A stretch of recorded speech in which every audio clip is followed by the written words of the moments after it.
Hello everyone, welcome to proxy Gyan. मेरा नाम शबाज है दोस्तों। उम्मीद करता हूँ आप सब अच्छे होंगे। तो आज का हम जैसे कि आप सभी लोग जानते हैं कि हमने एविएशन रिलेटेड नॉलेज को जो है शेयर करने की सीरीज़ को स्टार्ट की है, क्योंकि recently airports authority of India ने एयरपोर्ट ऑपरेशंस को लेकर कई सारे वैकेंसीज को निकाला है, जिसमें अगर आपने सिलेबस में देखा होगा तो 20% ऑफ जो स्कोर है वो आपको एयरपोर्ट्स और एविएशन रिलेटेड नॉलेज के बारे में है। तो उसमें इन्होंने ये भी मेंशन किया है कि गवर्नमेंट पॉलिसीज़ क्या क्या थी हमारे एविएशन इंडस्ट्रीज़ को लेकर। तो आज सारा कुछ हम डिस्कस करेंगे। तो जितने भी बिल्स थे और जितने भी एक्ट्स लाए गए थे, जैसे कि एयरक्राफ्ट एक्ट हो गया 1934, और रिसेंटली 2020 में भी जो एयरक्राफ्ट अमेंडमेंट बिल लाया गया था और उसको भी राज्यसभा ने पास कर दिया। और ये जो अभी आज हम डिस्कस करने वाले हैं, इसका नाम है airports economic regulatory authority of India. ये भी राज्यसभा के द्वारा पास कर दिया गया है। अभी ये बिल नहीं, एक्ट हो गया है ये भी। Okay, so one by one हम डिस्कस करेंगे। पास्ट 2 ईयर्स का अगर आपने देख लिया, जितने भी पॉलिसीज लाए गए थे aviation related, it is enough for the exam, क्योंकि उससे ज़्यादा आपको पूछेंगे नहीं। रिसेंटली आपको जो जो अमेंडमेंट्स और जो जो पॉलिसीज लाए हैं और जो जो स्कीम्स हैं, जैसे उड़ान स्कीम हो गया, उसके बारे में भी हम डिस्कस करेंगे। उसके ऊपर भी मैं सेपरेट लेक्चर लेकर आने वाला हूँ। ओके, तो लेट्स मूव ऑन। आज का लेक्चर हम शुरू करते हैं। तो आगे बढ़ने से पहले मैं आपको एक छोटा सा रिमाइंडर देना चाहता हूं दोस्तों, कि अगर आपको इसी तरह जो है इंटरेस्टिंग लेक्चर्स देखना है तो हमारा वेबसाइट है www.proxygyan.com। वहाँ पे जाइए, विजिट कीजिए, और हमारे कई सारे ऐसे इंटरेस्टिंग कोर्सेस हैं जहाँ पे आप अपने नॉलेज को एनहांस कर सकते हैं, और जो एंट्रेंस लेवल एग्ज़ाम है आप क्लियरली उसे आसानी से क्लियर कर सकते हैं। और इसके साथ हमने एक दूसरा इनिशिएटिव भी स्टार्ट किया है दोस्तों। अगर एनसीईआरटी से लेकर यूपीएससी तक जितने भी आपके मैथ्स डाउट्स हैं, वो आपको रियल टाइम में सॉल्व कर दिए जाएंगे within 30 minutes. Face to face जो है आपका सेशन बुक किया जाएगा हमारे मैथ्स एक्सपर्ट एजुकेटर के द्वारा। तो उसमें आपको जो है, अगर आपने वेबसाइट को विजिट किया है तो आपको क्लियरली पता चल जाएगा। अपने टाइम और रिक्वायरमेंट के हिसाब से आप अपने सेशन को बुक कीजिए, और जितने भी डाउट्स हैं, और आपको पर्सनल गाइडेंस भी दिया जाएगा कि किस तरह से आप प्रिपेयर हो सकते हैं, because counselling is also very important, right. कि कई लोगों को पता रहता है कि भाई एग्जाम में क्या पूछ रहा है, बट कई लोगों को ये नहीं पता होता है कि किस तरह से पढ़ना है, उसको किस तरह से अप्रोच करना है, राइट। तो जल्दी से जाइए, आज ही विजिट कीजिए हमारे वेबसाइट को और अपने सेशन को बुक कीजिए अपने टाइम और रिक्वायरमेंट के हिसाब से। तो चलिए दोस्तों, आज का लेक्चर मैं शुरू करता हूँ। जैसे मैंने आपको बताया, एरा का in the sense airports economic regulatory authority of India, उतना बड़ा नाम यहाँ पे नहीं फिट होगा, तो इसलिए मैंने शॉर्टकट में लिख लिया। तो रिसेंटली क्या हुआ, नॉट रिसेंटली, 2019 की बात है ये, राज्यसभा ने जो है airports economic regulatory authority of India जो बिल थी उसको पास कर दिया है। ओके, और इसके हम फीचर्स और स्पेसिफिकेशंस के बारे में पढ़ेंगे, क्या क्या बिल में मेंशन किया गया है, और किस तरह से जो इन एयरपोर्ट्स अथॉरिटी ऑफ इंडिया का पावर जो है उसको जो है डीरेगुलेट कर दिया गया है इस बिल के द्वारा, हम देखेंगे। तो करेंटली अभी एयरपोर्ट जो annual traffic more than 15 lakhs, okay, जितने भी एयरपोर्ट्स हैं, जैसे बेंगलुरु हो गया, हैदराबाद हो गया, और कई सारे ऐसे मेट्रोपॉलिटन सिटीज़ हैं जिनकी जो पैसेंजर ट्रैफिक है वो आपको 15 लाख से ज़्यादा मिलेगी, even it more than 35 to 40 lakhs।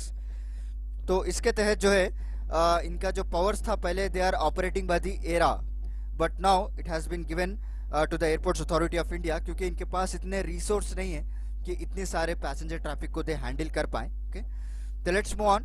तो इसको कब एस्टैब्लिश किया गया था दोस्तों? देखिए, airports economic regulatory authority of India 2008 में एक एक्ट को लाया गया था, उसके तहत इसको एक जो बॉडी को एस्टैब्लिश किया गया है।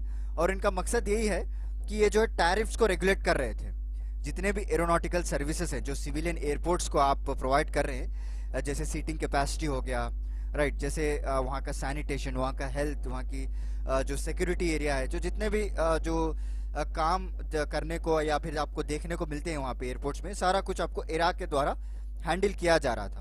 तो एक्चुअली अगर आपने एयरपोर्ट पे विजिट किया होगा तो डिफरेंट डिफरेंट एजेंसीज आपको मिलेंगी दोस्तों, राइट।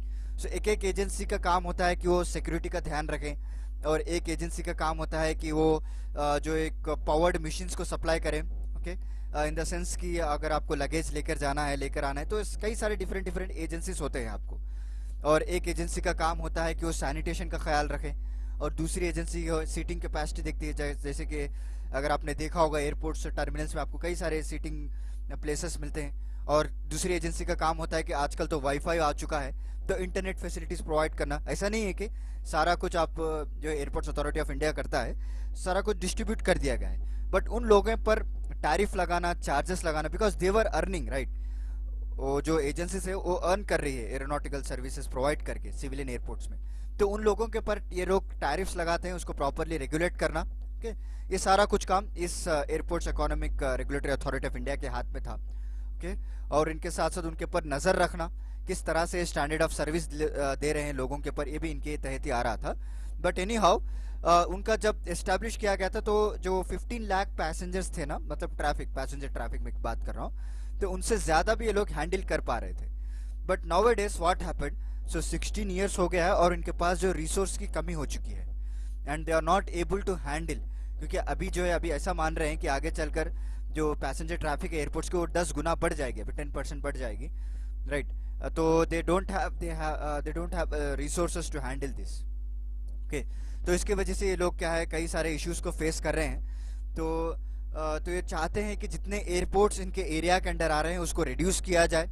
ओके, आगे हम पढ़ेंगे कि पॉइंट्स इन फेवर क्या है और रिड्यूस करने से इनको नुकसान क्या होने वाले हैं, वो भी मैं आपको बताऊंगा, ताकि ये जो जितने एयरपोर्ट्स हैं वो प्रॉपरली रेगुलेट कर सके। ओके, और इनका मकसद ये भी है कि जो एक प्राइवेट एयरपोर्ट ऑपरेटर्स की मोनोपोली ना हो जाए, इसको भी रेगुलेट करना इनका काम करती हैं। This is also very important, क्योंकि अगर एक प्रॉपर रेगुलेटरी अथॉरिटी ना हो तो जैसे कि कई सारे एयरलाइंस हैं वो अपनी मोनोपोली स्टार्ट कर देंगे। ओके, अपने खुद के सर्विसेज वो सप्लाई करेंगे, but they will charge more tariffs. Okay, they will charge more taxes on the services which is provided by the जो एजेंसीज मैंने आपको बताया था।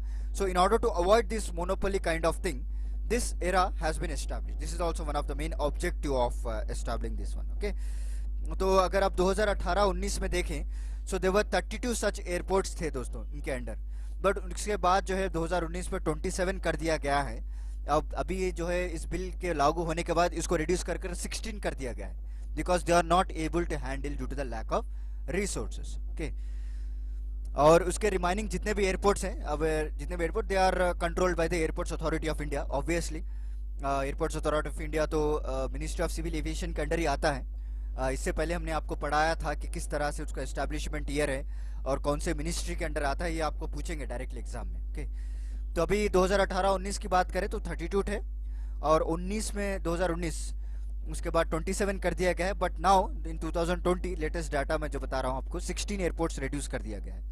तो चलिए इसके फीचर्स के बारे में हम जान लेते हैं। तो बिल का लाने का मकसद यही था कि जो थ्रेशोल्ड लिमिट थी, देखिए बेसिकली क्या हुआ था, पहले जब 2008 में इसको लाया गया था तो उनका लिमिट था कि 15 लाख और उससे ज़्यादा पैसेंजर्स आपको सारे जितने भी एयरपोर्ट्स हैं वो एरा के अंदर आएंगे।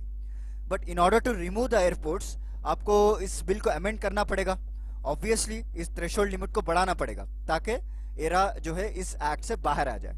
तो यही चला है इस बिल में, तो इन्होंने थ्रेशोल्ड लिमिट को बढ़ा दिया गया है फ्रॉम 15 लाख टू 35 लाख। ये भी आपको एग्जाम में पूछ सकते हैं कि जो रिसेंट बिल आई थी वो किस तरह से इन्होंने इम्प्रूव कर दिया, मतलब इंक्रीज कर दिया है पैसेंजर ट्रैफिक को, from which range to range, मतलब 15 लाख से 35 लाख, या 15 से 40 या 15 से 45, इस तरह से आपको रेंज दिया जाएगा। तो इसके तहत इनको कई सारे रिस्पॉन्सिबिलिटीज भी दिए गए हैं कि आने वाले 5 साल में एरा जो है डेवलपमेंट फीस को रेगुलेट करेगा और पैसेंजर सर्विस फीस को भी रेगुलेट करेगा। This are the only 2 fees which will be regulate by the AERA. Remaining other fees जो है अगर आप देखेंगे जैसे कि टैरिफ्स हो गया, या कई सारे ऐसे एरोनॉटिकल सर्विसेज हैं जो उनका इंटरिम पीरियड होगा कि कितने साल के बाद आप इसको रिन्यू करेंगे, या फिर डेवलपमेंट फीस हो गया, कई सारे ऐसे सर्टन केसेस होते हैं जहाँ पे एरा का अथॉरिटी निकाल लिया गया है, मैं आगे आपको बताऊंगा। ओके, बस आप इस स्लाइड से इतना याद कर लीजिए, the threshold limit of the annual passenger traffic has been increased, कहाँ से कहाँ तक इंक्रीज कर दिया गया है, from 15 lakh to 35 lakh. Okay, और इन लोगों को सिर्फ 3 चीज़ों का पावर दिया गया है। एक तो आप एरोनॉटिकल सर्विसेज हैं उसको आप टैरिफ लगा सकते हैं एवरी 5 ईयर्स के टाइम पे, और डेवलपमेंट फीस है in the sense complete authority नहीं दी गई है डेवलपमेंट फीस को रिलेटेड। कई सारे ऐसे सर्टन केसेस हैं जहाँ पे एयरपोर्ट अथॉरिटी ऑफ इंडिया भी रेगुलेट करता है, and passenger service fees. Okay, तो लेट्स मूव ऑन। और ऐसे जो पार्ट्स इनको रोक दिया गया है, इनकी जो पावर है रिड्यूस कर दिया गया है, वो था पहले इंटरिम पीरियड। ओके, तो पहले तो कितने साल के लिए रिन्यू करना है सारा कुछ एरा एक्ट के द्वारा ही किया जाता था, बट नाउ ये जो इंटरिम पीरियड है ये भी आपको एरा डिफाइन नहीं करेगी। ओके, ये एयरपोर्ट्स अथॉरिटी ऑफ इंडिया के अंदर आएगा। और डेवलपमेंट फीस जैसे मैंने आपको बताया, कंप्लीट पावर इन लोगों को नहीं दिया गया है। सिर्फ ऐसे सर्टन केसेस हैं जहां पे अभी भी एयरपोर्ट्स अथॉरिटी ऑफ इंडिया के द्वारा टैरिफ्स को डाला जाता है। जैसे स्पेशल केसेस हो गए, आपको कई सारे ऐसे हाई सेंसिटिव एयरपोर्ट्स होते हैं, वहाँ पे सेपरेट एक इंफ्रास्ट्रक्चर को डेवलप करना पड़ता है फॉर सिक्योरिटी पर्पस। तो वो एजेंसी को जो टैरिफ्स लगा रहे हैं वो एरा के तहत नहीं लगाया जाएगा, वो act directly comes under the airports authority of India. Clear हो गया आपको? ओके, तो let's move on. Next we will know कि why the act has been amended. तो मैं पहले स्लाइड से ही बोलता आ रहा हूं दोस्तों कि क्यों इस एक्ट को अमेंड कर दिया गया है। पहले तो रिसोर्सेस लिमिट होने के कारण, फर्स्ट पॉइंट आप लिख लीजिए, रिसोर्सेस नहीं है इनके पास, कि प्रॉपर स्टाफ नहीं हो रही है और प्रॉपर मैनेजमेंट नहीं हो रहा है, क्योंकि इतने सारे एजेंसीज हो गए हैं इनके पास, तो they are not able to regulate कि कौन सी एजेंसी किस तरह से काम कर रही है, कि they are not able to control the resources. Okay, so next हो गया ट्रेमेंडस प्रेशर इनको को जो है क्रिएट हो रहा है, क्योंकि if you consider even a small, अगर छोटे सा एयरपोर्ट अगर आप लगा लें तो वहाँ पे भी अगर आपको देखिए passenger traffic is going more than 15 lakhs। और जैसा airport authority of, not airport authority sorry, जैसा कि एरा एक्ट लाया गया था 2008 में, तो उसमें उन्होंने क्लियरली मेंशन किया गया था कि थ्रेशोल्ड लिमिट 15 लाख से ज़्यादा हो, तो सारा कुछ एयरपोर्ट्स आपको एरा के अंदर आएगा। तो ऑब्वियसली इंटायर इंडिया में आपको, पैन इंडिया में देखें, मोर देन 100 एयरपोर्ट्स आपको जो है एरा के अंदर आ जाएंगे, and they are facing the resource और ट्रेमेंडस प्रेशर आपको क्रिएट हो रहा है। तो इसकी वजह से क्या हो रहा है, they are deregulating now and they are giving some powers to the airports authority of India. तो पहला क्या है, रिसोर्सेज लिमिट होने के कारण। दूसरा क्या है, ट्रेमेंडस प्रेशर क्रिएट हो रहा है इन लोगों के ऊपर। ओके, स्टाफ मेंटेन नहीं है, प्रॉपर एफिशिएंसी से काम नहीं कर रहे हैं। इसके वजह से क्या हो रहा है, we can not take the risk because it lead to the security challenges also. if they not properly maintain this tariffs and all, if they not properly regulate these different agencies, this will lead to a chaos. Okay, you cannot imagine the consequences because the airport authority or airport aviation industries, whatever you consider, it's very sensitive zone दोस्तों। okay? तो अगर आपने देखा होगा कि किस तरह से एयरपोर्ट्स को एक सेंसिटिव एरिया माना जाता है, कि अगर आप एक एयरपोर्ट या फिर एक आपकी प्लेन है 3 बजे समझ लीजिए आप, so 3 o'clock in the afternoon, you have to go to the airport 1 o'clock, यानी 2 घंटे पहले आपको रीच होना पड़ता है। वहाँ पे कई सारे सिक्योरिटी चेक्स किए जाते हैं, आपके बैग को चेक किया जाता है, राइट, और आपको बोर्डिंग पास लेना पड़ता है, वेट करना पड़ता है, सीआरपीएफ आपको चेक करेगी, और उनको पता चला कि कोई डाउट है तो then they will do the recheck also, right. So ये आपको such type of security checks will not seen in any bus stand और रेलवे स्टेशन। ऐसा क्यों? वो भी ट्रैवलिंग की जगह है ना, राइट, वो भी जो है वहाँ पे भी कुछ सिक्योरिटी इश्यूज हो सकते हैं, बट इतना चेकिंग नहीं करते हैं लोग। यू कैन सिंपली गो, अगर बस आपको एक 3 o'clock को है, आप with in half an hour या फिर 10 मिनट्स पहले जा सकते हैं, राइट। बट एयरपोर्ट्स ऐसा नहीं है दोस्तों, क्योंकि देखिए बेसिकली टेररिस्ट और mainly targeting on the airports only, right, क्योंकि एक ऐसा सेंसिटिव जोन है, अगर कोई प्लेन को उन्होंने हाईजैक कर लिया, okay? अगर किसी एयरपोर्ट्स के ऊपर उन्होंने बॉम्ब ब्लास्टिंग कर दी, it will become a global news, याद रख लीजिए आप। तो सारे ग्लोबल न्यूज़ का जो ध्यान है, जो तवज्जो है, जो कॉन्सेंट्रेशन है, they will divert into this group, कि कौन सी टेररिस्ट ग्रुप ने अटैक किया है, राइट, उनका नाम हाइक हो जाएगा, and every global factor they will consider, they will focus on this group. तो इसीलिए ये लोग चाहते हैं कि ऐसे सेंसिटिव जोन्स को पकड़ें। तो दे will not mainly focus on airports and railway station, वहाँ पे भी बहुत कम होते हैं, but if they wanted to make them recognize as a global terrorism, okay, they wanted to establish their fear globally, they mainly target the airports, that too in big cities। तो इन सारे चीज़ों के लिए अवॉइड करने के लिए क्या होता है, कई सारे रेगुलेटरी एजेंसीज को इंट्रोड्यूस किया जाता है। okay, अगर इन लोगों का काम इतना एफिशिएंसी से ना हो and they will not performing their function, then it will lead to security check also, right, lack of security हो जाता है इसमें। तो इन सारे चीज़ों को अवॉइड करने के लिए इसको एक्ट को अमेंड किया गया है। और जैसे मैंने आपको बताया कि एनुअल पैसेंजर ट्रैफिक जो है अभी 15 लाख से 35 लाख कर दिया गया है। तो कई सारे एक्सपर्ट्स पॉइंट्स इन फेवर भी हैं, और कई सारे एक्सपर्ट्स का मानना यही है कि अगर इस डीरेगुलेशन की वजह से क्या हो रहा है, आगे चलकर जो है डिफरेंट एयरपोर्ट्स को different rules and regulation face करना पड़ता है, क्योंकि अभी तक उनको आदत हो गई है एरा एक्ट की 2008 से लेकर। अभी न्यू एयरपोर्ट्स आएंगे under the jurisdiction of airports authority of India, तो उनकी सोच अलग होगी एंड उनका जो ध्यान है वो अलग होगा। तो कई सारे अगेंस्ट भी हैं, बट इन फेवर की अगर बात करें तो गवर्नमेंट का क्या कहना है। तो they wanted, the main objective of amendment is to boost the airline industry दोस्तों। कि अगर आप देख रहे हैं गवर्नमेंट किस तरह से काम कर रही है, उड़ान स्कीम आपने देखा होगा कि मिनिमम फेयर रखा गया है I think 2500 for common people, कि हर कॉमन पीपल जो है अपने जो they can use the aviation, they can use the planes. Okay, एक ज़माना हुआ करता था अगर कोई प्लेन में जाकर आ रहा है तो he is the richest person in our society, right. So now the government wanted to boost the airline industry because कई सारे लॉस सफ़र कर रहे हैं ये लोग, जैसे Air India is the biggest example now it is we are seeing. So ताकि अभी स्मॉलर एयरपोर्ट्स को अगर हम डेवलप करेंगे विद द कॉमन पीपल, उनके रीच में अगर हम लेकर जाएंगे, so we will also have a basically regional connectivity and we can also save the time.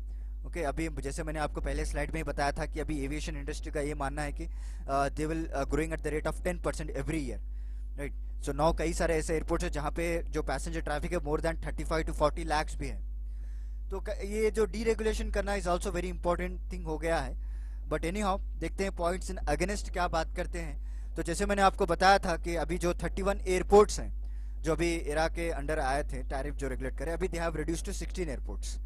Okay, and इसकी वजह से क्या हो रहा है, जो रिमाइनिंग एयरपोर्ट्स हैं they are facing the different kinds of regulatory authority. Okay, so एक एक एयरपोर्ट्स को जो अपने फिर रूल्स एंड रेगुलेशंस को चेंज करना पड़ेगा, उनका डिफरेंट मैनेजमेंट रहेगा, और एयरपोर्ट्स अथॉरिटी ऑफ इंडिया का जुरिडिक्शन आ गया तो उनके डिफरेंट डिफरेंट रूल्स रहेंगे। It will take a time okay proper फिर रेगुलेट करने के लिए। But however points in favour अगर आप देखें तो they are more helpful than points in against. If we have every coin has its two sides, right? We have to more focus on the positive side. तो चलिए conclusion की बात करते हैं। तो कंक्लूजन ये कहना चाहता हूँ दोस्तों कि जैसा कि अभी एविएशन ट्रैफिक जो है हर साल बढ़ती जा रही है, ओके, एंड इराक के पास अगर आप देखें तो उनके पास रिसोर्सेज भी कम हैं। सो इसकी वजह से क्या इनका प्रेशर भी कम हो जाएगा, और they have a less airport. जैसे मैंने आपको बताया 16 एयरपोर्ट्स ये लोग अभी काम कर रहे हैं, राइट। जैसे मैंने आपको बताया पहले तो 27 थे, but now they will have only 16 airports after this amendment. तो इन लोगों को जो है बर्डन भी रिड्यूस हो जाएगा। बट एनी हाउ आगे चलकर जिस तरह से ग्रोथ हो रही है, again this 16 airports will also cross 35 lakh passenger traffic, right. तो ऐसा नहीं है कि स्टैग्नेट रहेगा, आगे चलकर वो भी डेवलप हो जाएंगे, वो भी जो इनकी ट्रैफिक इंक्रीज हो जाएगी। Again it will fall under the purview of era. फिर अगर एरा को हम प्रॉपर रिसोर्सेज प्रोवाइड नहीं करेंगे तो again they will come out कि फिर से अमेंड करो एक्ट को और फिर से कई सारे चेंजेस लेकर आओ ताकि हम इससे भी बच जाएं। तो मेन कहना ये है कि आप जो है जो प्लांट्स को जो पानी है आप लीव्स को डाल रहे हैं, उसके फ्लावर्स को डाल रहे हैं, ना कि उसके जड़ को पहुंचा रहे हैं आप। तो मेन चीज आप उसके जड़ को रेक्टिफाई कीजिए, राइट। उसको जब पानी है directly you supply to the roots, वही are supplying the water to the leaves and flowers. Okay, जब तक आप इसके जड़ को ठीक नहीं करेंगे तो again it will come with some issues and some problems. हम लोगों के पास फंड्स नहीं है, और हमारे जो 16 एयरपोर्ट्स है वो again they have increase to 30 lakhs now, we are unable to regulate them, right. So my suggestion is that कि एरा जो एक्टिविटी है उनको प्रॉपरली बजट में इंक्लूड किया जाए कि हर साल इतना फंड्स हम इस एक्ट को देंगे और इस बॉडी को देंगे हम, ताकि वो प्रॉपरली रेगुलेट कर पाए और टाइम टू टाइम अपडेट हो। तो आपके पास भी अगर कोई आइडियाज है then you can also add to them. तो this is about today's lecture, that is airports economic regulatory authority act, जो 2019 में राज्यसभा में भी पास कर दिया गया था। तो आप थोड़े बेसिक इंपॉर्टेंट पॉइंट्स है जैसे कि इसे थ्रेशोल्ड लिमिट हो गया, ओके, एंड कौन से एक्ट के तहत इसको एस्टैब्लिश किया गया था, ये सारे कुछ इंपॉर्टेंट पॉइंट्स आप अच्छे से याद कर लीजिए। तो चलिए फिर मिलता हूँ मैं आपको अगले लेक्चर के साथ कुछ इंटरेस्टिंग टॉपिक के साथ। तब तक के लिए धन्यवाद दोस्तों।